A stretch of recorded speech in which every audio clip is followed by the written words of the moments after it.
স্বাদ আছে, এক বেলা ভালো খাবে, কিন্তু স্বাদ নেই। আপনার ফিতরা আদায় করার কারণে তার স্বাদ হয়েছে। আপনাকে আল্লাহ কিয়ামতের ময়দানে নবীজির হাতে হাউজে কাউসার দিয়ে খুশি করবেন। সুবহানাল্লাহ। ঈদের নামাজের আগে আগে সাদকাতুল ফিতর আদায় করে দেবেন।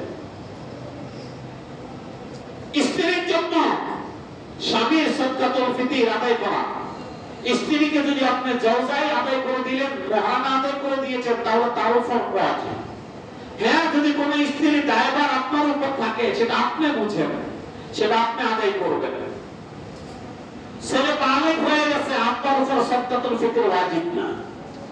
বালেগ সন্তান সে উপার্জন করে কার থেকে দিবে? হ্যাঁ, এখন উপার্জন করে না, আপনি অনুগ্রহ করবেন তার মাথা পিছু সাদকাতুল ফিতর আদায় করে দিবেন।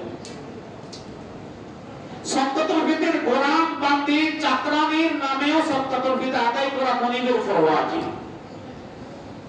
সাদকাতুল ফিতর আদায় করে দেবেন ঈদের নামাজের আগে আগে। কাকে দিবেন? যাকাত যাকে দিবেন, সাদকাতুল ফিতরও তাকে দিবেন। সাদকাতুল ফিতর আদায় করলেন, এটা মালের যাকাত, মালের হক।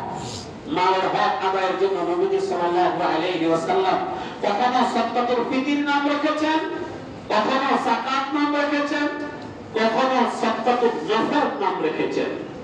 রমজান শরীফে আমরা আলহামদুলিল্লাহ কখনো মালের হক আদায়ের জন্য সাদকাতুল ফিতর আদায় করব, কখনো যাকাত আদায় করেছি, কখনো অন্য সদকা আদায় করেছি, এবং সর্বশেষ আমার মালের হক আদায়ের জন্য সাদকাতুল নওয়াফিল অর্থাৎ নফল সদকা আদায় করব। নবীজি সাল্লাল্লাহু আলাইহি ওয়াসাল্লাম বলেন,